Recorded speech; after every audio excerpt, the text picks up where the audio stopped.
the number of victories so far this season, and it starts with the offense, and the numbers really tell the entire story here. You know, the run roll definitely is eye-popping, but I also look at those close battles. They've been road-tested. They've had a really tough SEC stretch so far, the big series win against Florida last weekend, and they've been able to hold on to that momentum moving forward. Lissa Hastings batting second for the Tigers.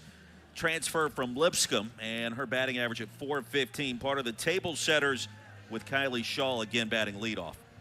At top of the order for Tigers, a lot of production. I think the overall message right now, Roy, is that this team, per the words of their coaching staff, has a midpoint gut check here. They've been kind of battered and tattered at this point through SEC play and needing to get a little bit of momentum under the wings. Head coach Chris Malveaux, co-head coach with Kate Malveaux in their second years. Down on the Plains, Kylie Shaw will lead things off against Peyton Burnham in the circle. And we are underway in Fayetteville. Burnham, the freshman All-American last year out of Eugene, Oregon, and her numbers, a 2.66 ERA and a 7-3 mark.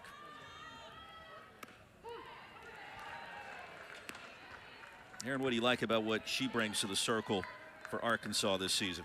This is a sophomore arm, works up and down in the zone. So you're going to see her split the vertical, rise and drop. Tapped over to short. And Rio in plenty of time for out number one. She's able to pull the string in any count. So a really confident off speed that I think will bode well for her, especially late in the game. I always look in the first inning, especially with an arm that can throw an off speed in any count, how and when she plants that seed of doubt. This one roped into right center field. That's going to drop right in front of Wyckoff for a knock. Advancing to second. Now retreating to first is Hastings. And with one swing, Auburn's got its first hit and just its third hit of this series. And this ball is letter high over the middle of the strike zone, too sweet and too early in the count against Hastings. We highlighted this name at the top of the broadcast, one of the most devastating bats, I think, for Auburn in their starting nine. Here's Michaela Walker on the first pitch. Get the force out at second. The turn, not in time. Walker now standing at first base with 2 outs. 5-4 on the fielder's choice, and with 2 away, that'll bring us to Annalie Adams.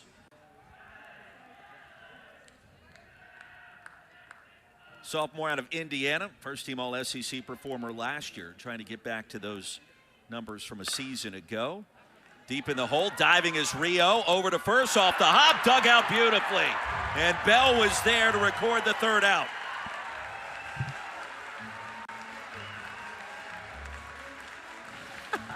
Flash the leather, Riho. This is deep in the 5-6 hole.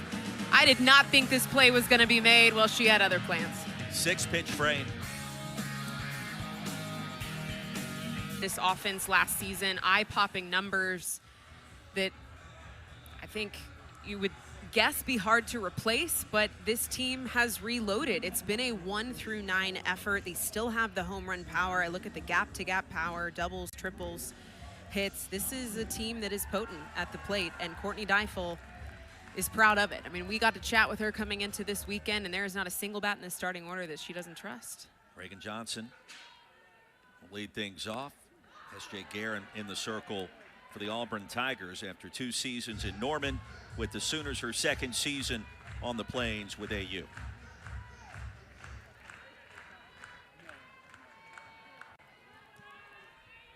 First pitch out of the zone to Johnson, 1 for 3 yesterday.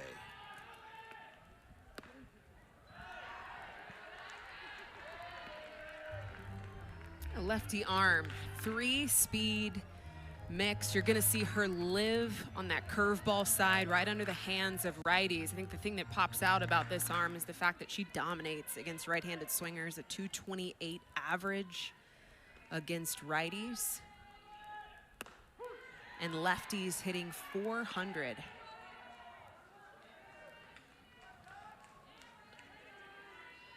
Senior out of Karnes City, Texas. Courtney Deifel confirming to us that she is the fastest player she's ever coached. my favorite responses to that question. She glides around the bases. 15 stolen bases. That term glide, I think, is the right. Right? It's the right term. I think so, too. Coach Deifel was in a great mood this week in our conversations. Gave the team 2 days off after their comeback win in Game 3 against the Gators. That walk-off winner by Dakota Kennedy. And everybody talking. Full count. You win a game like that in a series like that, I mean, by default, you're on cloud nine. Then ironically, longest break of the regular season ensues. Slap foul. So 2 days off. In the midst of that, they had a barbecue here at the ballpark, which I assume went very well. You barbecue after your 30th win of the season against top 10 Florida. Johnson, a very tough out. Great approach at the plate. 383 this season. And the 7th pitch of the AB coming. Guerin delivers, fouled away again. Did you like downtime in the regular season? Did you appreciate it? Did you enjoy it? Or did you just want to get back out there and play? I think it's a mix of both. Like where we are in the season, a lot of these teams are a little bit tired. Travel, it's been, they've been knocked around a bit throughout conference play. And if you get a little extra day to breathe, I'm not going to bat an eye at that. And we like that in broadcasting, too, on occasion. This one lined over to left field, played perfectly by Kylie Shaw. And it's interesting because the alignment for Auburn, all three outfielders were way in, expecting a ball to be hit that shallow, and it was. Yeah, the defensive setup there shaded towards Reagan Johnson's power alley, right over the head of that 5-6 hole, and it's Shaw in left field that played it to a tee. Do I get to see you do some telestrations today? Because I'm excited. It's on my bucket list. Okay. I'm going to do it.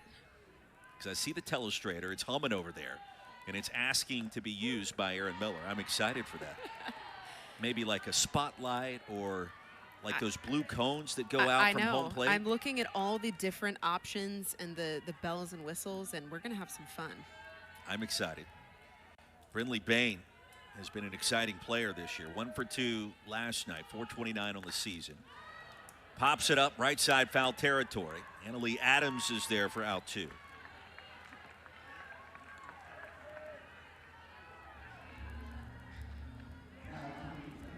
Now, Auburn's trying to find its way right now, coming off a couple of tough series losses after a good start in SEC play. And you mentioned Chris Malvo was talking with us. There you see the co-head coaches, Chris and Kate. And he referred to the words gut check probably 3 or 4 times in a 35-minute conversation that we had with him.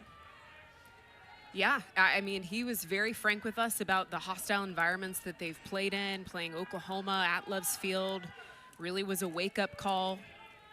The pitching against Mizzou was a very tough battle for them as well. Ella McDowell on the inner edge to even the count. They've only won a single series through conference play against Kentucky. And looking at the road ahead too, Roy, I mean, this is going to be tough. Got Arkansas this weekend, Bama, Florida. They're at home with Ole Miss, and they finish up with LSU. Tough indeed, and the 1-1. Hot shot over to short. Hastings gets it to Adams. And a 1-2-3 inning. Home half of the first. We are scoreless here in Fayetteville.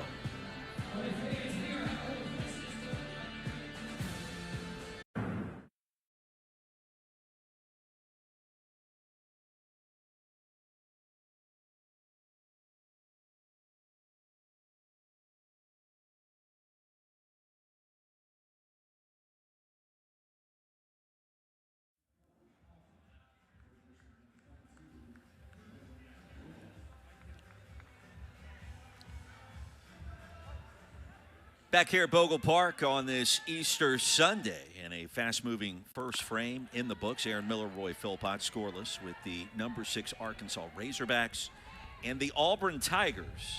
So glad you can join us. Haven Roebuck will lead things off.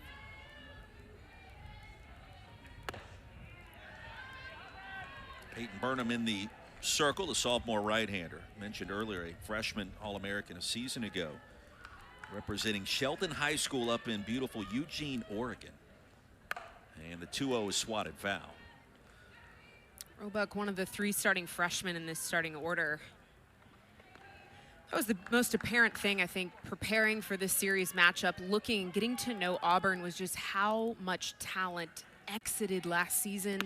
6 seniors that were in their starting 9 that they had to replace. They dip into the transfer portal to try and refill some of that pop. And I think trying to piece together this lineup has been a little bit of a challenge, both from a cultural standpoint. Second season for both Kate and Chris Malvo. Yeah, this really does break it down. 9 returners, 6 transfers. There's a lot of newness happening right now for Auburn. A lot of newness, and a free pass issued to Haven Roebuck, and so much newness. You know, just talking with Auburn this week, that has been a challenge in trying to fill those spots and figure out roles. And you know, also it comes down to just the day-to-day operation and the conversations had with those first-year players. That was too far inside, and Womack was grazed by that pitch, and that's going to put runners at first and second. So Mania Womack now standing at first, and that one came in about an inch too far. 2 back-to-back gifts for Auburn, and this is an opportunity, Roy, that they cannot not capitalize on. Scoreless yesterday in game 1. They were out hit 8-2. Only 2 hits against Robin Heron. Heron with her 49th victory of her career yesterday. 0-2 now to Kyla Stroud.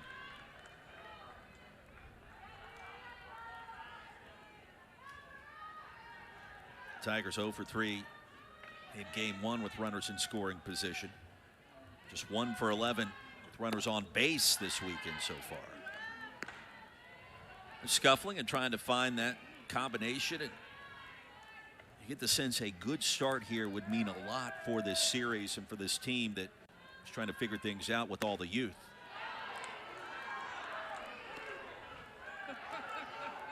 Burnham thought that was strike 3. Instead, it's 2-2.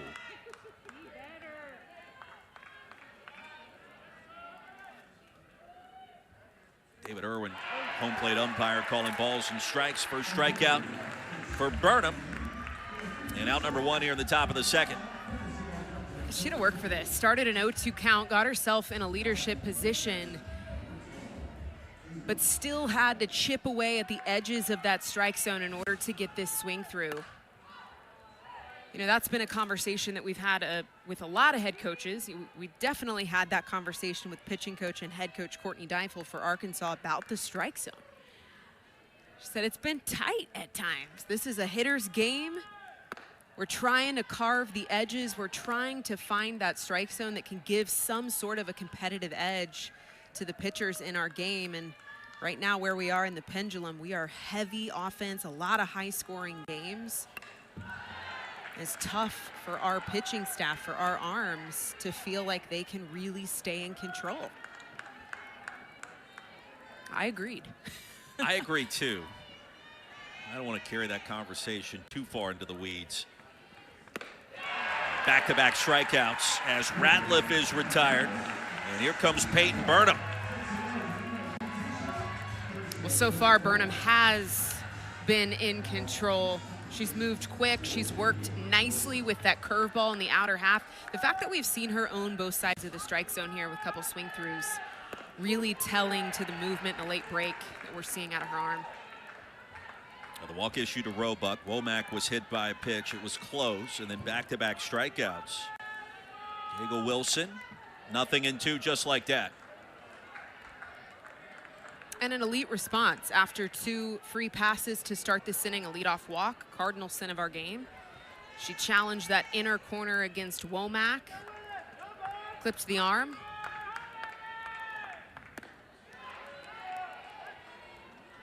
You talk about strike zones, they have shrunk.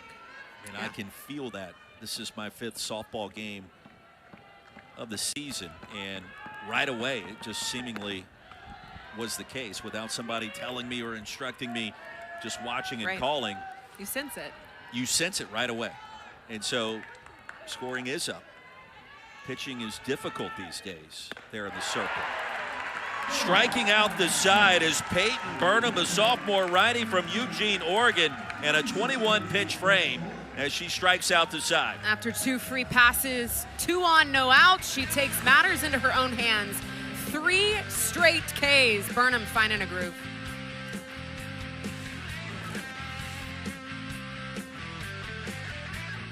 In terms of a series, they'll try to change that here in game 2 after a 10-0 setback and a run rule win by the Razorbacks last night in game 1. Arkansas going 1-2-3 in the top, or the bottom of the first, rather. The first time that's happened this weekend. Dakota Kennedy, last weekend's hero against the Florida Gators, will lead things off.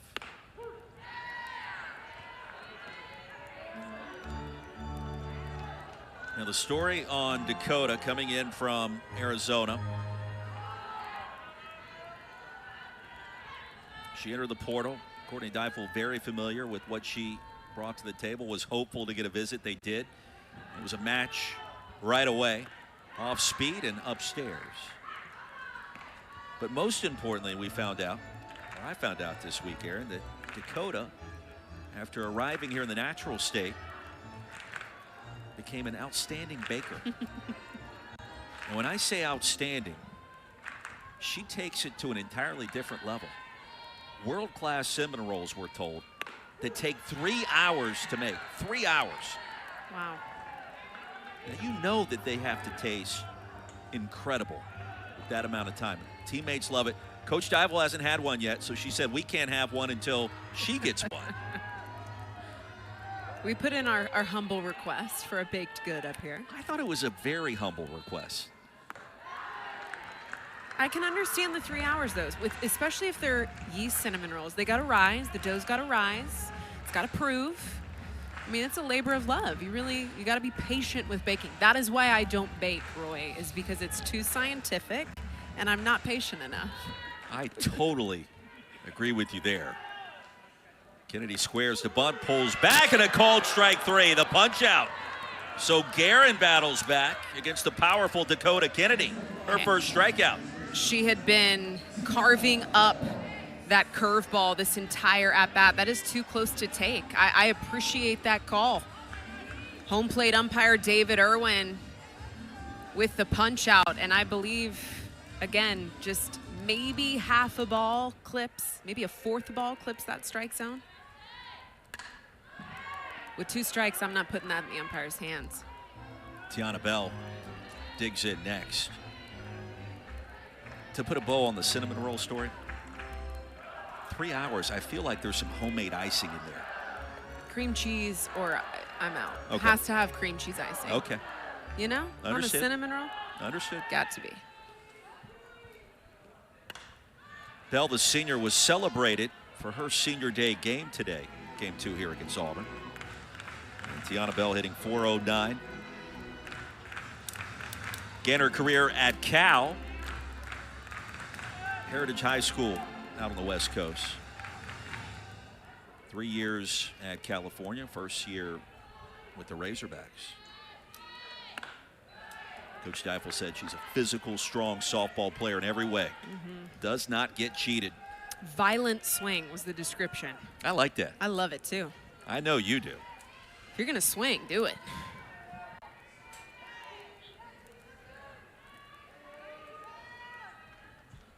Base is empty, 1 away, and the 1-2. Popped up. Over the right side in fair territory, Annalee Adams. A little bit of a high sky here in Fayetteville. Not a cloud in sight, which coming from an outfielder, I can tell you, while it may look pretty, can be a challenge with depth perception. It's a battle, right? It's a little bit of a battle, yeah. You had the shades on, I would assume? I had the visor, the shades, the whole night. I mean, my worst nightmare was losing a ball in the sun. Did that happen? Yes. Reluctant to answer that question. I could tell. Here's Rio. If you're an outfielder, honestly, if you are a defender in our game and haven't been victim to a sun ball, have you really played enough softball? Right. So how many times were you victimized there? I've slept a lot since then. I got pregnancy brain going on. I couldn't give you a number, but it's happened. So it was more than one is what I'm Probably. hearing. Understood. Well played by you. S.J. Guerin has done a nice job of getting ahead. First two batters she faces, quick 0-2 counts. Already ahead against Talia Rijo.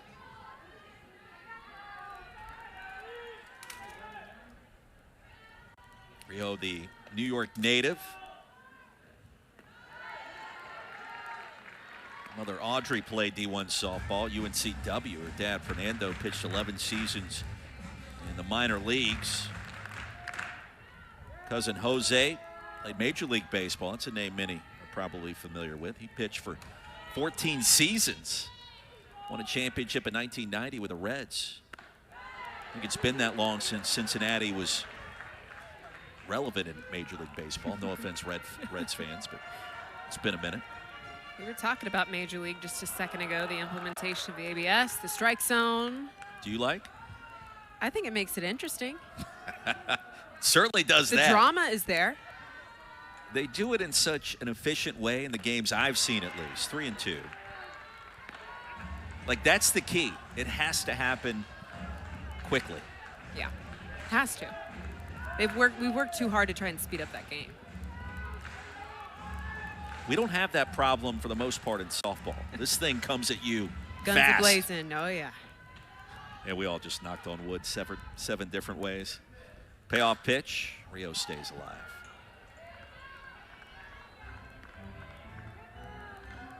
It's interesting, though, to see how the technology has evolved in bat and ball sports. I mean, I can remember the first year we implemented the replay in the sport of softball at the collegiate level. Were you good with it when I was good with it. Okay. Yeah. I want the calls to be right. So you adapt.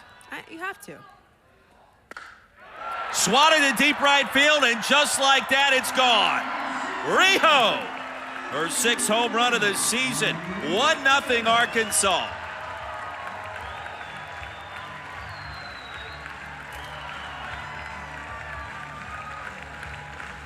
We adapt to the game, Roy. Well, Rijo adapting in this at-bat, seeing it deep. She had a battle against S.J. Guerin. She got behind 0-1, battled this all the way to a 3-1, and this is absolutely mashed, pull side of the field. Frozen rope. I mean, that was more of a line drive than it was a fly ball. Absolutely hammered pull side. Aaron, you could take that wall, shove it about 15 to Wow. 20 feet back, and that's still would have cleared it. calling the Hogs here in Fayetteville. Arkansas 25-2 and scoring first this season. This is part of, too, the production that's up and down in the order that Courtney Deifel really was mentioning. It makes her proud of this team, what they've been able to do at the plate. Ball and a strike to Kaylee Wyckoff. Hit the 3-run blast yesterday that made it 10-0. Yeah, Rijo was hitless yesterday. That's the first hit of the series for her.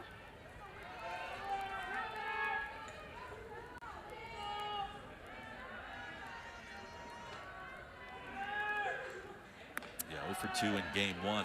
Arkansas strikes first.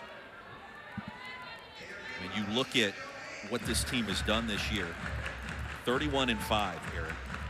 The offensive numbers that we've shown to start this broadcast. The series victory against Florida last weekend. And then you look at the SEC record. They're 31-5, but they're 6-4 in the SEC. You're kind of fighting and scratching and clawing to get to that upper echelon.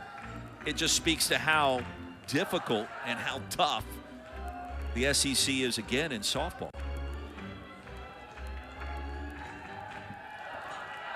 4 of the 5 losses coming in league play. And Wyckoff, foul territory, pops it up. Roebuck is there.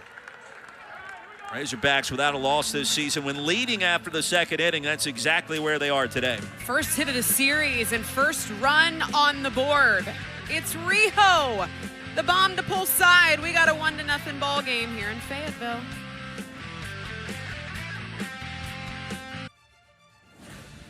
SEC Softball is presented by T-Mobile, America's best network.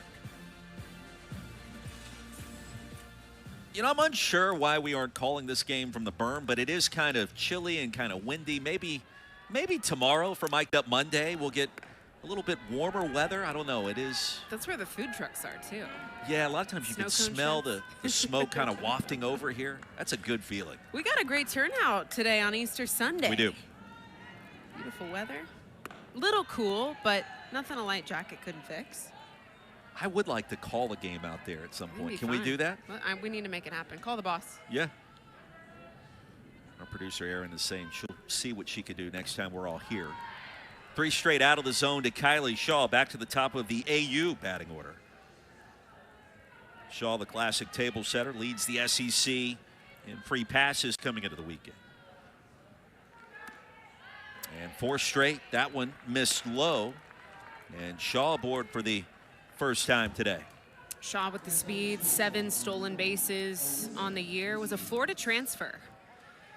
Came over immediately impacting this program. One of the newbies that we mentioned, reloaded for this offense. And she actually graduated a semester early, enrolled early, joined the team down in Gainesville in January.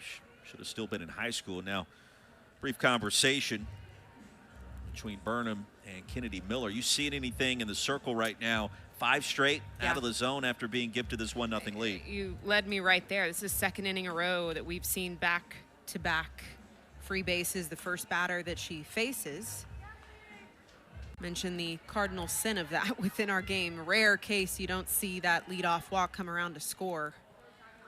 She dug herself out of that hole, though, in the last inning. She walked the first batter she faced, hit Womack to put 2 on and no out, and then struck out the next 3. Already the top of the 3rd inning. How dare we have a cardinal sin on Easter Sunday, by the way. How dare. 2 innings in a row.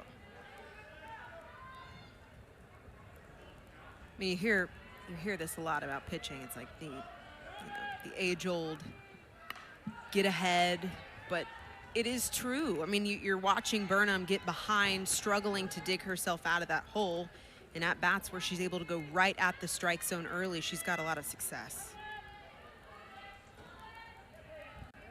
Hastings with a base hit, her first plate appearance. That was on the first pitch she saw, and the appeal down. First base umpire Terry Holt is denied. It's 2-2.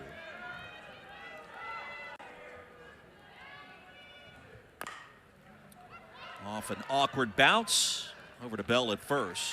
3 unassisted. Advancing to second is Kylie Shaw. Do you think people still score these games at home as they're watching? Does that still happen? We should ask. Let's crowdsource. Someone tweet us. Wait, it's not tweet anymore. No, I think you can still call it a tweet. What do you call it? You call it a tweet. It's still Twitter.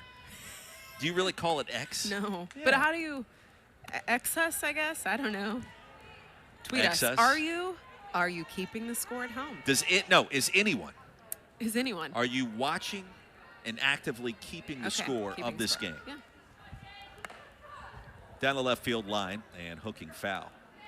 At Roy Philpott, your Twitter account at Aaron Miller 48. There we go. Can you guess the number I was in college? It's divisible by 2.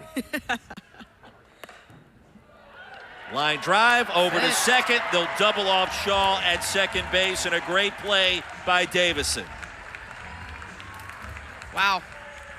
2 back-to-back innings. Burnham has gotten herself out of a jam. It's the double play for Arkansas to get out of it.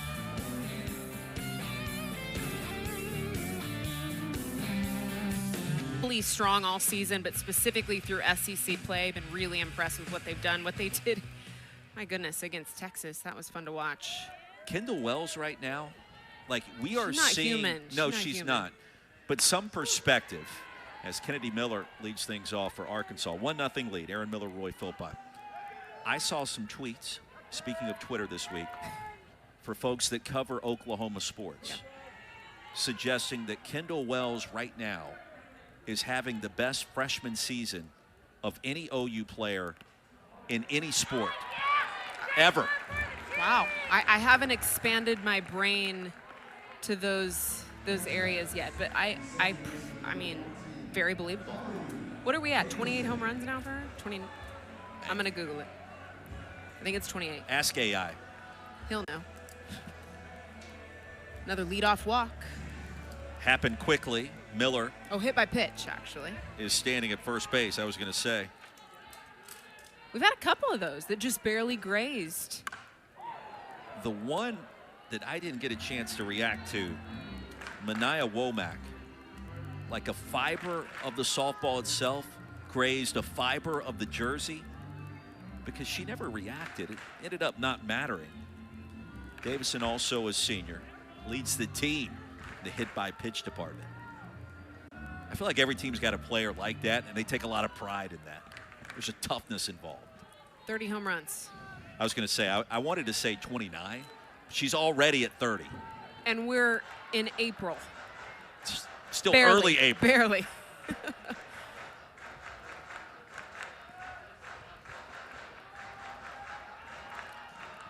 We mentioned the name, looking at that graphic. If you're just kind of tuning into softball, dusting off the cobwebs after last season, you know, basketball season is almost over, and you're just tuning in, like, that's the name that a lot of people are starting to talk about, that even more on a national scene outside of the softball community, I think could be talking about at some point this year. I would agree with that. Like, could we see Stephen A. Smith on First Take lead with Kendall Wells? I don't think we're far off from that with the numbers, the pace that she's at. Davison 1 for 2 last night in that game 1 victory by the Razorbacks. Ball and 2 strikes here. Only mistake thrown in this game as Jake Guerin gave up the homer to Talia Rijo, celebrating her senior day in style. Davison, a senior, came over from Utah. You can remember assistant coach DJ Gasso coming over from Utah. These two working really well together since plotting in Fayetteville. High and tight and a full count. Courtney Deifel with plenty of connections out west. You take a look at some of the transfers that she's brought in. Of course, she went to Cal, graduated from Berkeley in '03. She's a lot smarter than me.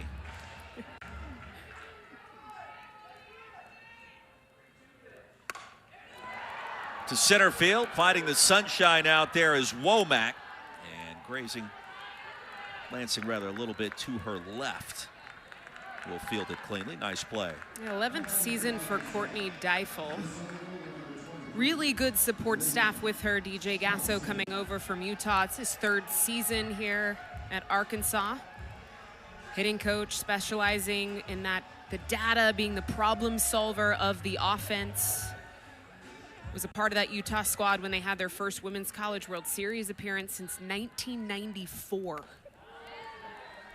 And I'm sure you guys know the last name, part of the Gasso family. If it's Gasso, it's got to be good.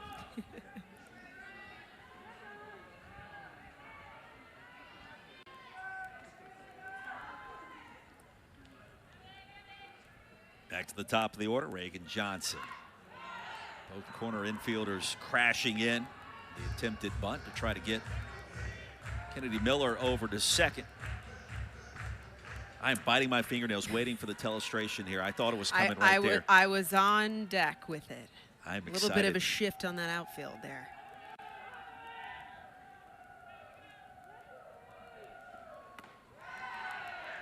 Two balls and a strike. I don't think I've ever done that working with an analyst, like applied pressure to try to get them in any sport Use the telestration. to use the telly. Here we are. We're shaded this way. Look, there's one. One and in. We are shaded, though. You can see outfield, though, shaded towards left field. We mentioned that against Arkansas, specifically with Johnson. We saw that shift in the first inning. Shaw in left field caught that line drive off the bat. That's her power alley. Reagan Johnson with a lot of speed, a lot of barrel control. Activity in the Auburn bullpen. Solid start. S.J. Guerin so far. Oklahoma transfer. Wait, we saw her early and often a season ago. Butler and Herndon getting loose, a righty and a lefty.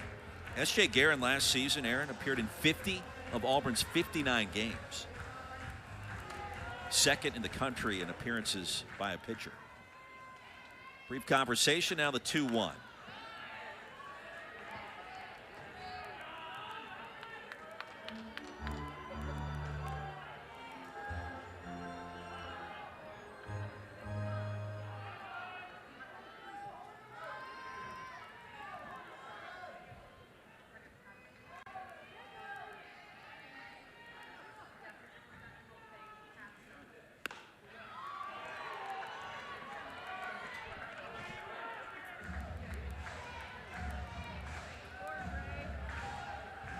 Took Arkansas about 3 innings to get the bats warmed up yesterday. Looking for some more magic in the home half of the 3rd inning today. Before you knew it, it was 10-0 in the top of the 5th. To deep left field, retreating and making the grab is Kylie Shaw. And a nice play there to record first out of the frame.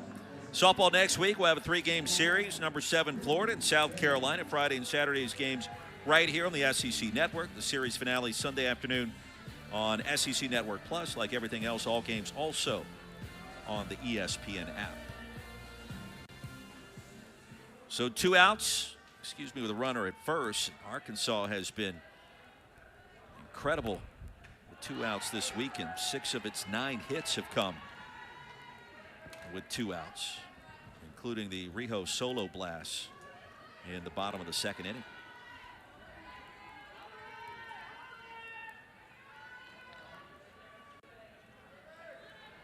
Brinley Baines 0 for 1.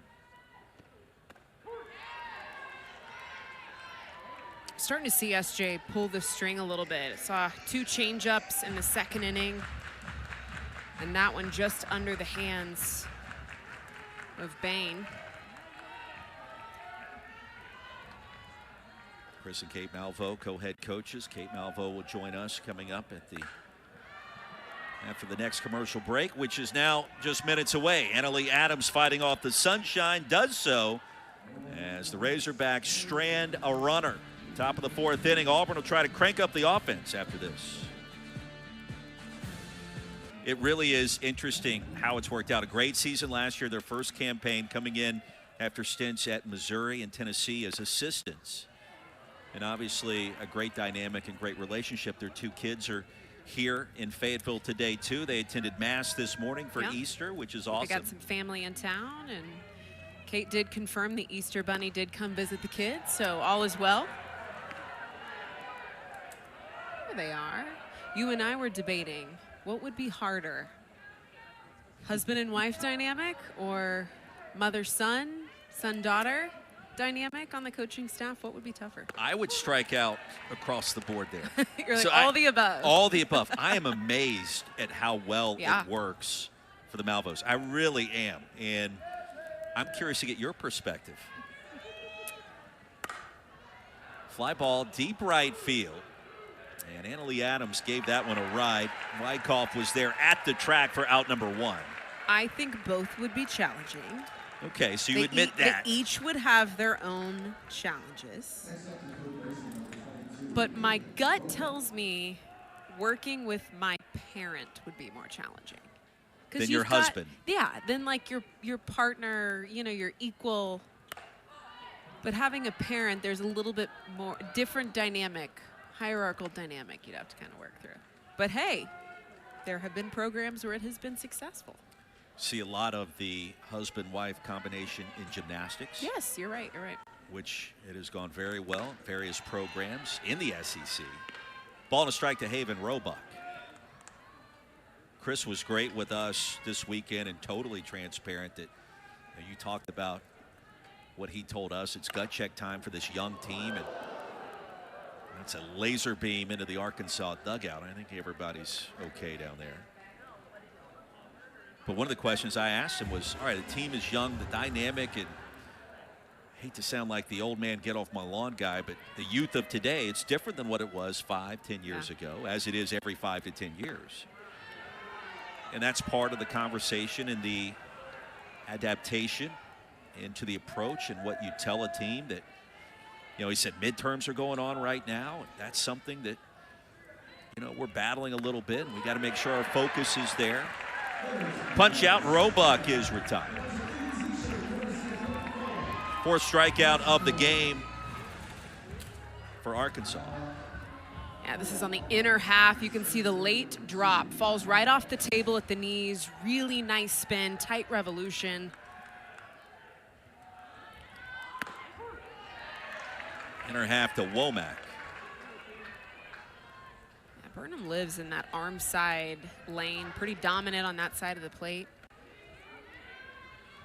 Already an impressive resume just as a sophomore.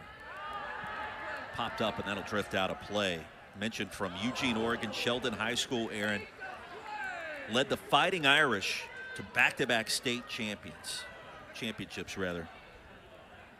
23 and 24 for Peyton Burnham. That's just kind of a fun nickname for your high school team, the Fighting Irish. You think about Notre Dame. No, it's Sheldon High School in Eugene, Oregon. Was the Oregon Gatorade Player of the Year as well. The 1-2, hammered foul.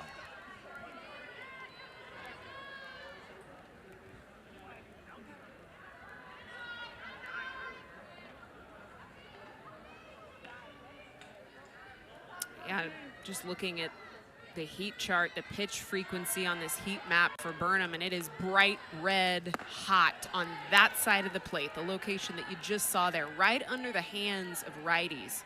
And she lives in that lane. Arm side dominance out of Burnham. Strikeout number 5, and we see it again. 1-2-3 frame.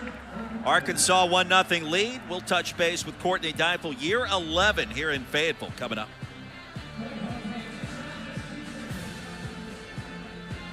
It's not enough. No. Feeling the pressure down there. I tried that same line last week with Beth Torina, head coach at LSU, and she was having none of it. I think she took the headset off because, no, she wants to kick the feet up in the dugout and celebrate the 10-run rule victory like what Arkansas had last night in Game 1. But, no, the stress and the pressure is real in all these series. Inner half, strike 1 to Ella McDowell. That's the thing, too. A lot of these series, they feel like they're taking place in the postseason with the talent, and every game it feels like is so impactful in the league standings. Strike 2 to McDowell. I mean, you understand that all these games are so vital and so important. Everybody wants to be able to host in the postseason and position themselves for the SEC tournament. Pitch number 56 from S.J. Guerin in the dirt. Well, it feels like no lead is ever enough. I mean, that was really, I think, the message from Deifel there was the fact that one run makes you sweat. We've seen it across the landscape. Crazy comeback wins. We mentioned the offensive explosion of our game right now. With one swing of a bat, one bad inning, things can change. Off the glove of Guerin, over to Stroud. Unable to deliver to Adams at first base, and McDowell is aboard for the Razorbacks. Second inning in a row, we've seen the leadoff get on. And this, to me, is where Arkansas can get better. They set the table. Now it's how you cash in with setting that table. A lot of speed coming off of Ella McDowell, applying that pressure to the defense, and she'll find her way to first base. That one is going to be ruled a single. A chance for the Razorbacks. Here's Dakota Kennedy. Struck out looking in the second. Had a hit and a walk last night with 2 runs scored. Transfer from Arizona.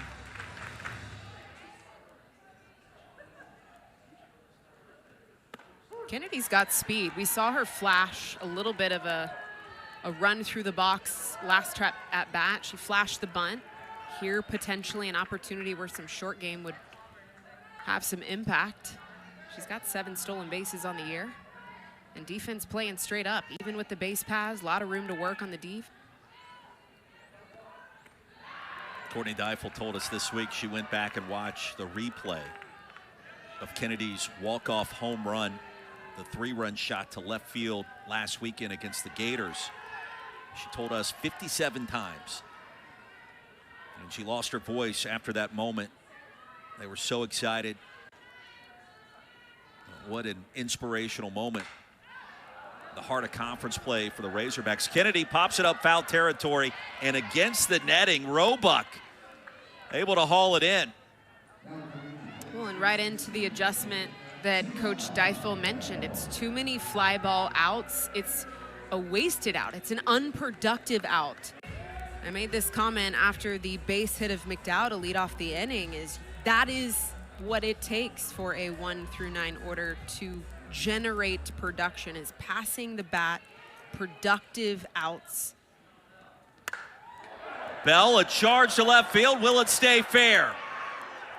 Right over top of the foul pole, and they're going to call it a home run. Oh, it hooked right around, right over the outer edge. And Bell with a 2-run shot to make it 3-0.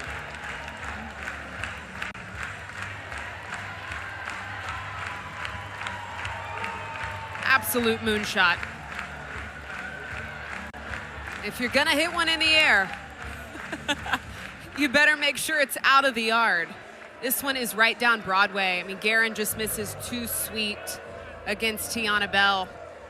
Right over the top of the foul pole. And this is important to note. The fact that this ball was above the foul pole, exits the field above the foul pole, you cannot review that.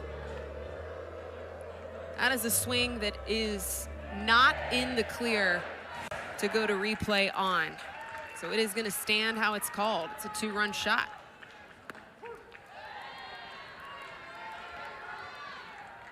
Bell with her 11th of this season. Riho hit her 6th of the year in her last plate appearance. That came back in the second inning. That look fair to you? We kind of have a tough angle up here in the booth, too. I thought we actually had a really good angle because we're looking kind of right down the line the way that we're positioned as opposed to right behind home plate. Yeah. I did think it was fair. Yeah. I did. And third base umpire, to his credit, J.C. Bartley, signaled right away as Bell was reaching first base that it was a fair ball. Yeah, it's interesting on batted balls, kind of looking through my flow chart here of what's reviewable, what's not. A home run or not is reviewable, but it is not reviewable if it is higher than the top of the foul pole. So a little, little caveat to that. Did not know that. Yeah. So that would not have been a sequence that could be reviewed because that's exactly right. what it did. Here's another blast. Right field ballpark is going to hold it. And retreating was Michaela Walker for out number 2. I learned something right there. Good on you. Thank you. You're welcome. Now you know. Now you know. Knowing's half the battle. And that's part of, again, you and I talked about the evolution of the game, the introduction of the replay. As an analyst and, too, as a play-by-play, it's like now we've got to understand all the rails that come with the replay tool. What can we look at? What can we not? It was a moonshot, but from our angle and vantage point, it looked like crossing over the left field wall, fair territory, And it did hook ever so slightly after that. Those are tough umpire calls there when that ball is sky high. Trying to position yourself to see fair or foul, it's tough. 0-2. Give me one more look of that home run moments ago. That angle perhaps doesn't do it justice. So, yet the vantage point there makes it look like it's arguably more foul than fair. There you see right over the top. Yeah, crosses over the mesh on the right side of that foul pole. Well, the Razorbacks already their 4th multi-home run game in league play this year. You have Bell and Rijo joining that party. Kaylee Wyckoff, of course, had the 3-run blast yesterday. In this very same part of the game, bottom of the 4th.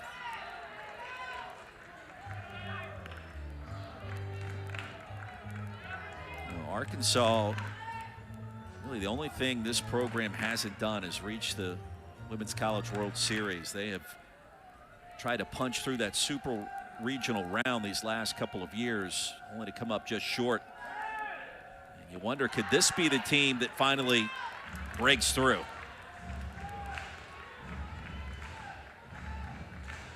And the answer certainly feels like in early April, absolutely it could be. And super regionals a year ago, back in 22 and 21. Been knocking on the door for some time.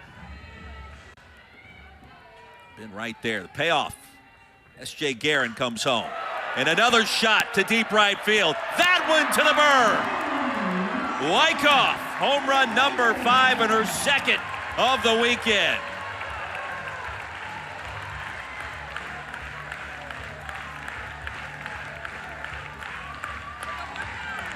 Third hit of the weekend, 2 of those leaving the ballpark. Wyckoff from the left side. Man, seeing the ball so well. Such a smooth, controlled swing. Look at the lower body. Doesn't even get fully turned. I mean, that tells you the power that this young woman has. There still is gas left in that lower body tank. And this ball got out of the park in a hurry. I wonder if Coach Steifel's been able to take an exhale yet.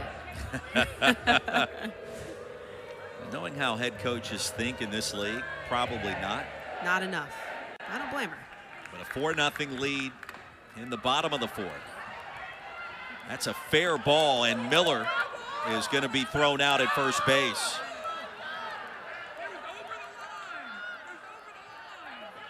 And the Razorbacks do their damage. Bell with a home run, her 11th, and Wyckoff her 5th.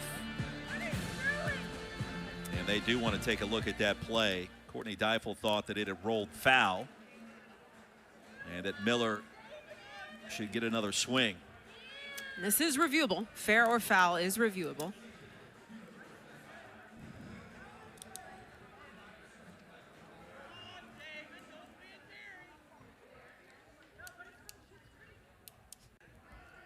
Arkansas is challenging the ruling on the field of a fair ball. That play's under review. Aaron, in real time, I thought it was retrieved just off the outside edge of the third base line. So what's interesting is what was going through my head was why Ratliff wasn't allowing this to roll more foul. You see, she pops out of the box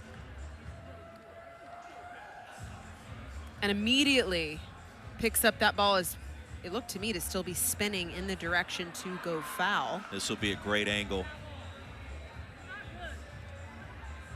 Yeah, that looks foul. At least from this vantage point, it looks to be on the left side of that chalk line.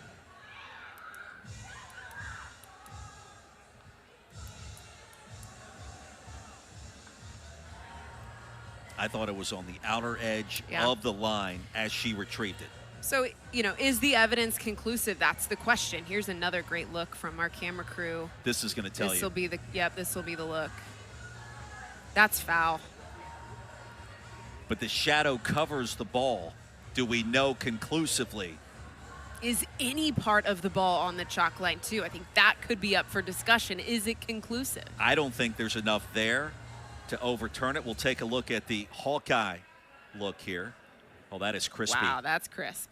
After review, the ruling on the field stands. It's a fair ball. Arkansas has one challenge remaining.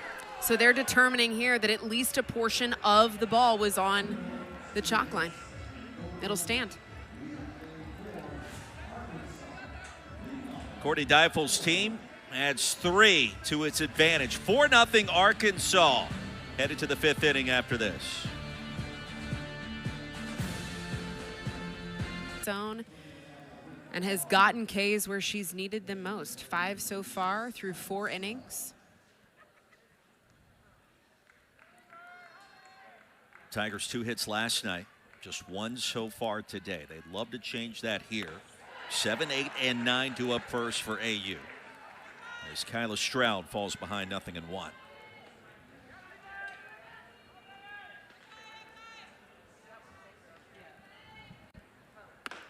Can I ask you another tough question in regards to the strike zone and its shrunken nature this year? I'll give you the best possible answer I got. Ball and a strike to Stroud. Make it 1 and 2. Would you support the kind of system that we see in the bigs, Major League Baseball, here in college softball, if we had the opportunity to have such a system, to challenge balls and strikes on occasion? I think it's interesting to think about the impacts of what it would bring to our game. This is a very gray area for me in the sense that at what point does the human element of the umpire matter at that point, right?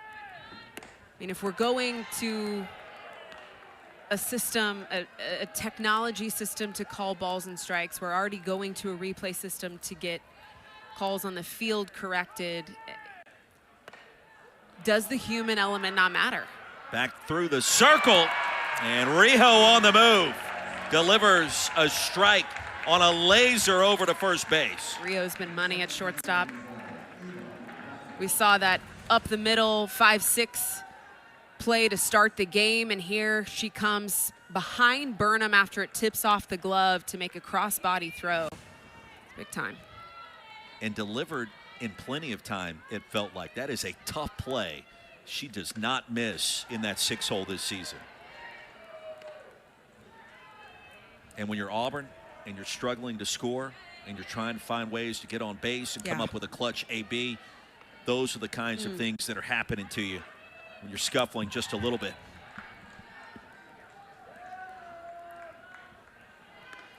Ball and a strike to Ava Ratliff.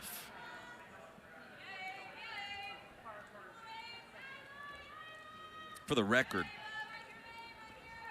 umpires today have been great. David Irwin behind home plate, Terry Halt over at first, J.C. Bartley over at third base. I got a good crew today. Good crew.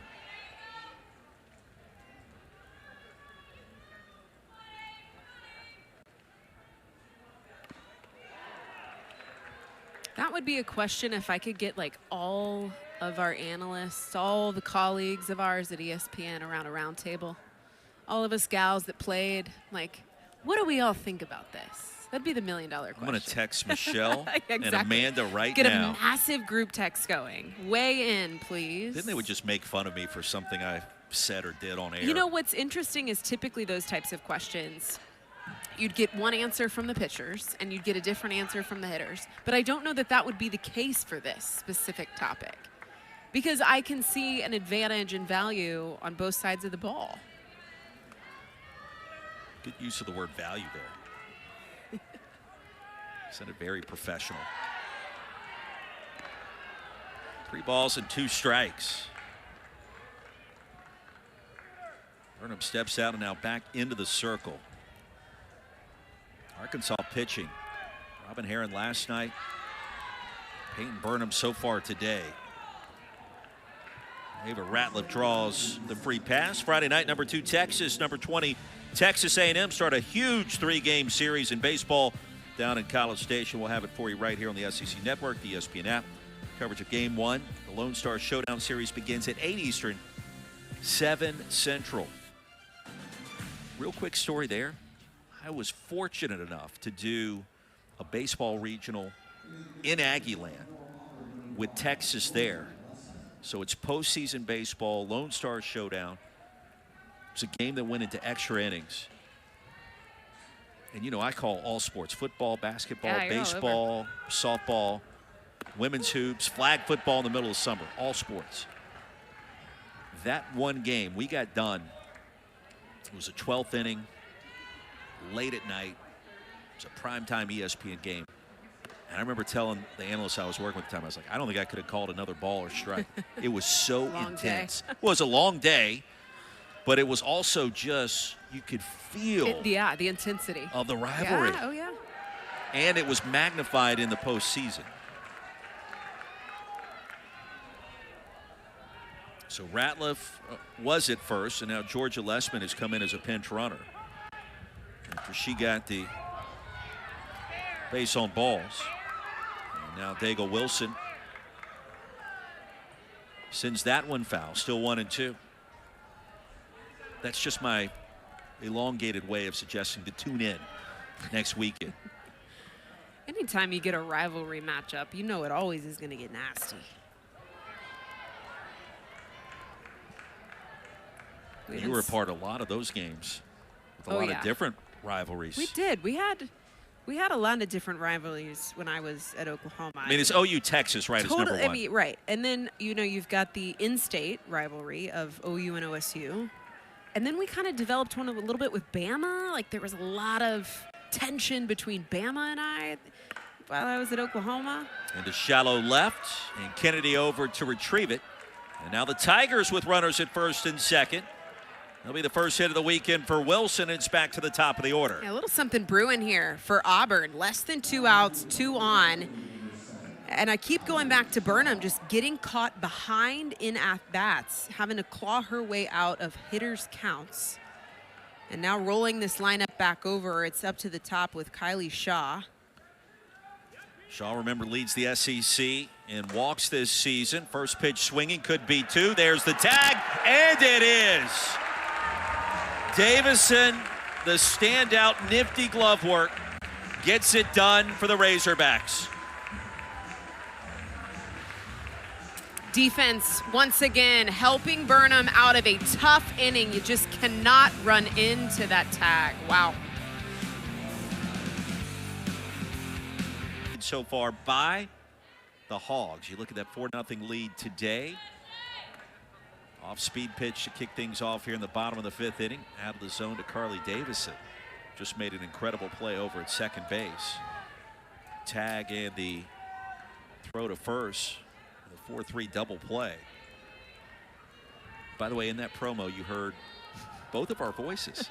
That's kind of fun. Isn't that odd that we were able to...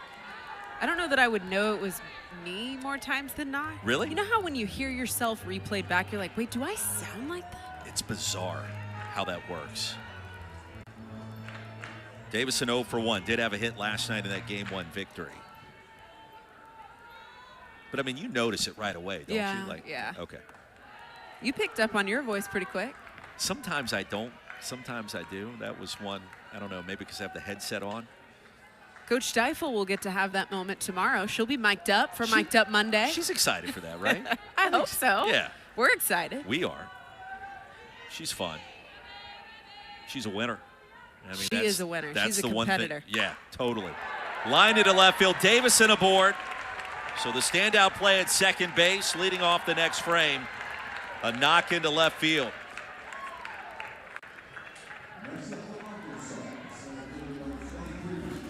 The challenge for this offense was to get the ball out of the air.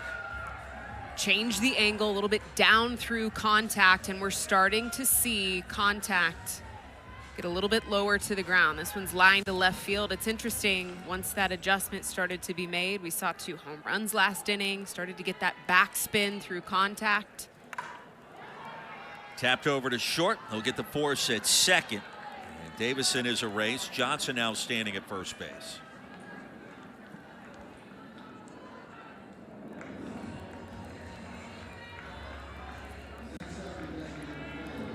First out in the inning for S.J. Guerin. And now it's Brinley Bain. 1 for 4 this weekend. Razorbacks won last night 10-0 in 5. And Bain off a hop. There's one out. Not at first. And it was Hastings and Stroud in a race over there to the bag in that infield.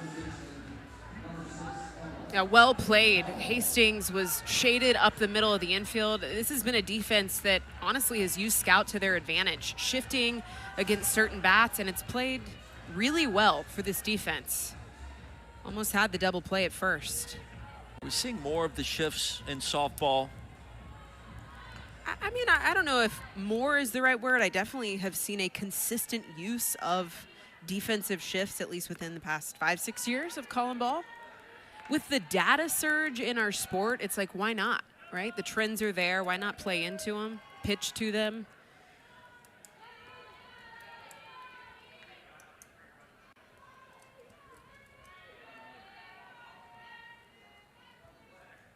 Bain at first base. Ella McDowell. Ava Ratliff did re-enter as the catcher for the Tigers. There's Ava. Game 3 tomorrow, mic'd up Monday, 7 o'clock Eastern, 6 Central, here on SEC Network. High and tight, 2-1.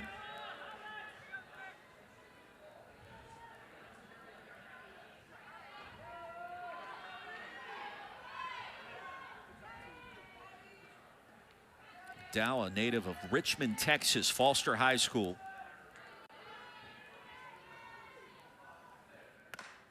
Sends that one into no man's land, and a base hit. Her second and as many ABs. Advancing to second is Brinley Bain, and the Razorbacks now with 2 aboard. This actually hurt them on the defensive shift. Hastings at shortstop was shaded to the left side of the field, and you can see right up that middle, there's a hole. She burned him. 2 for 2 on the telly.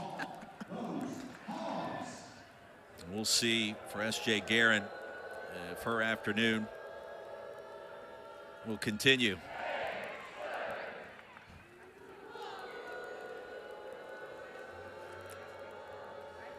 Second season for assistant coach Riker Chasen, specializing in that data and human performance. Talked about the impact of data on our sport. That is his specialty. Pitching coach here for Auburn. Had spent a season at Ole Miss, 4 seasons at LSU, and competed with the USA men's fast pitch team. Pretty decorated resume. No question. A pair of righties staying loose in the Auburn bullpen.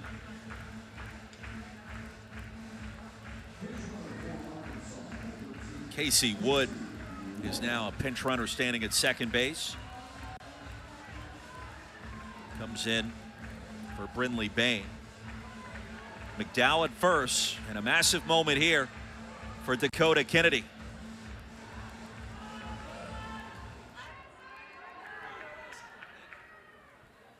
And a first pitch, Kennedy takes strike 1 on the outside corner.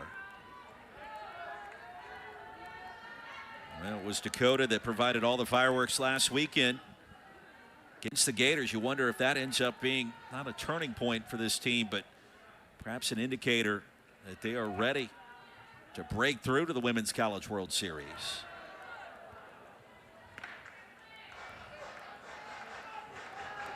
It's been pretty consistent for Arkansas. They start to really ramp up and get hot at the right time.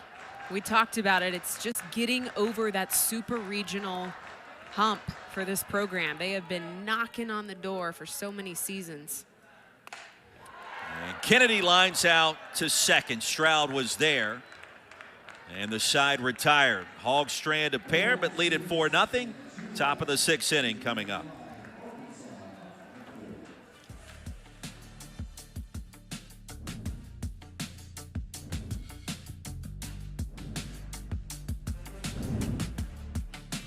right here and right now. Aaron Miller, Roy Philpott. Peyton Burnham remains in the circle. And the sophomore righty, as advertised, she has been dealing. And Auburn, just 4 hits so far in this weekend series. Hastings will lead things off. Would love to change that. She's got 1 of those 4 hits. It came in the first inning today.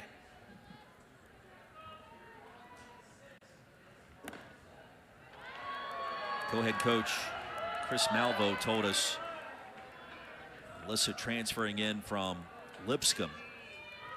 Wasn't 100% sure that she had seen Power Conference pitching the way that she was going to see it this year. Last year, part of the all first team Atlantic Sun team playing for Lipscomb.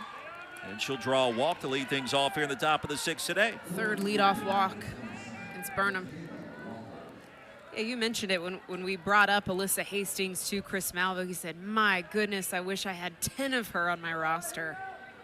Auburn was a dream for her, was curious how early in her career coming from Lipscomb to Auburn would pan out, but she hit the ground running, absolutely exploded offensively here in a Tiger uniform.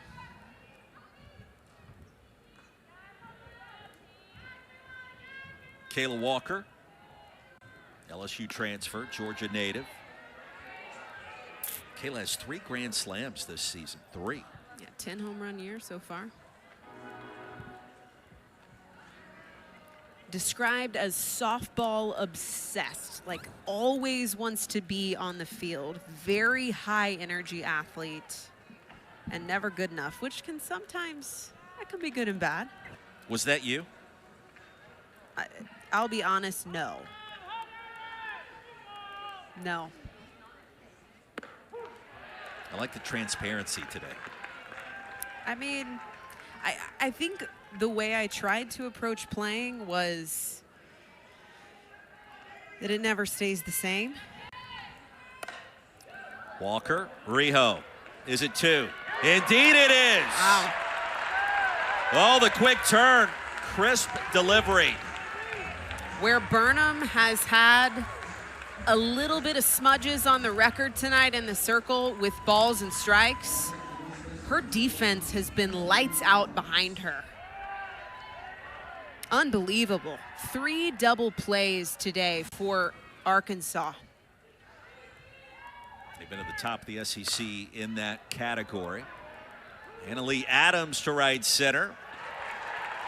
And Johnson tracks it down. Now the scoring threat ends quickly. Home half of the 6th. Up next.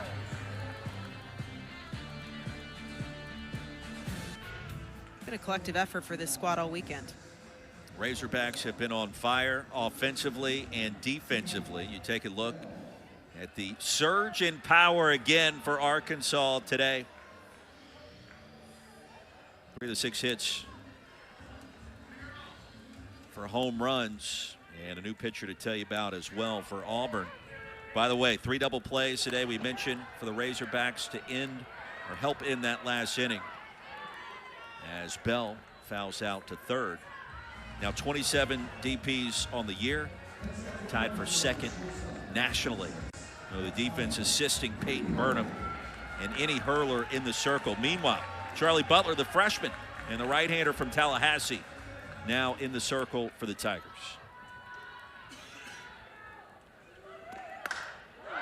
Hammered, left center field, up against the track, and I think the wind kept that in the ballpark. I think you're right. Boy, Rijo gave that one a ride. Came up just short. Off the bat, that sounded different. It sounded like it was going to go.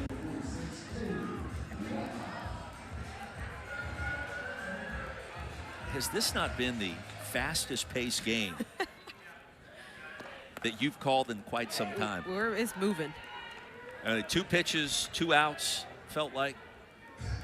Just happened so quickly. Here's Wyckoff.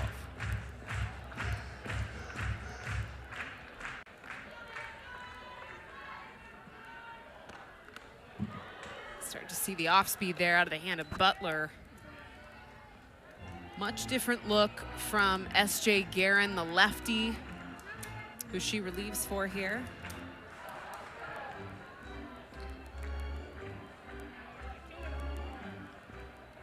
Mostly lives low in the zone, has a off speed that she'll play with. So this is going to challenge Arkansas to make some adjustments at the plate just from a timing perspective alone.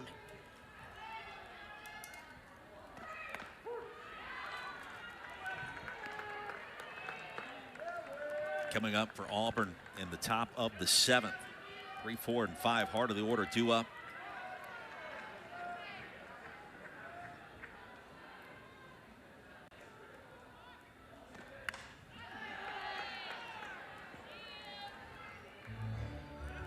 Easter Sunday.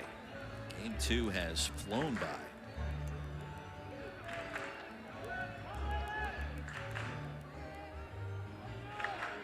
Shades are on. Bunny ears are on. And apparently an Easter egg hunt is coming up after this game concludes. Auburn hopes that's still a long ways away. Tigers have 3 outs to try to keep this one going, down 4-0 here in Fayetteville.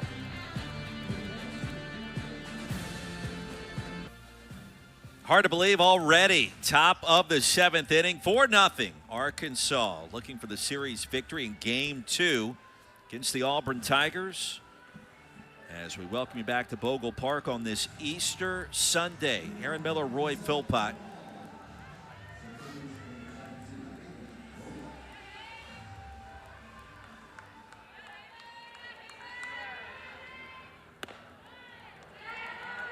Haven Roebuck will lead things off.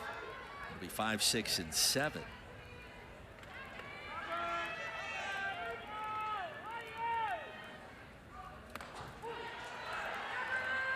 Ball and a strike. Haven reached via the free pass in the 2nd inning. Had one of Auburn's 2 hits last night in Game 1. Home run distance, but turned on it too quickly. Aaron, it's one thing to try to rally and extend this game or grab a lead here in the top of the 7th, but Auburn just trying to find a way to score. You would think that would be a nice shot of momentum going into Game 3 tomorrow if they can find a way on. Awkward hop with the spin, fielded cleanly by McDowell, and there is one away. Especially with 3-game series, it doesn't matter, you know, the situation that you're in. Every single rep, every out that you have left is an opportunity to learn more about who you're facing. That's why SEC series, especially at this point in the season, so tough. It's because you got to face them 3 times. Every single game matters. Tomorrow, Auburn's got a golden opportunity to try and tuck a W in the back pocket, and it, again, where we are in the year, you can't overlook that chance. Robin Herron went the distance yesterday. A run rule victory for Arkansas in the circle with 8 strikeouts. Peyton Burnham trying to go the full length as that one came in and clipped the elbow of Womack. 2nd time today that she's been hit by a pitch. And with 1 away, Auburn with the runner at first base. Auburn's done a nice job at taking the free passes. 2 hit by pitches. 4 walks. 3 of those walks coming as a leadoff.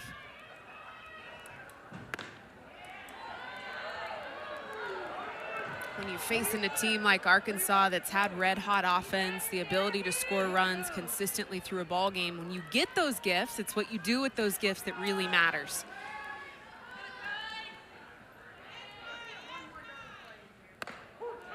Ball and a strike to Kyla Stroud.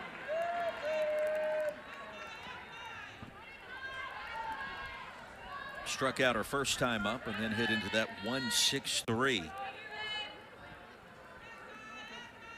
Another great play by Rijo over the hole. It's short. Only play will be at first for McDowell. And Auburn down to its final out. Womack advancing to 2nd. Arkansas in this infield, this defense has been well, incredible this season. We've seen that on full display today, Aaron. One of the reasons this team is knocking on the door of its 32nd win. Inside out swing to right field. There it is. 4-0 the final score. First time Arkansas has opened a conference series with back-to-back shutouts in 11 years under Courtney Deifel. It took a little bit for Arkansas to rev up the offensive production, but once they did, it was hard to stop them. And for Auburn, another shot tomorrow to try and put a dub in the SEC column. Just a very put-together Arkansas team. We saw it last year, but there's just something business-like about the Hogs this year, I think, that's going to bode them well as we look into postseason play. That is a great way to describe it. A complete team that is clicking on all cylinders. And on an Easter Sunday, they'll call the Pigs, call the Hogs. That's what they like to do. And here at Bogle Park, everybody leaves with a smile on their face. Series in hand with back-to-back shutout wins in the SEC. Not easy to do at all. 4-0 our final score. Pitching has been complete. The offense, 3 home runs today, more than enough to secure victory number 32. And now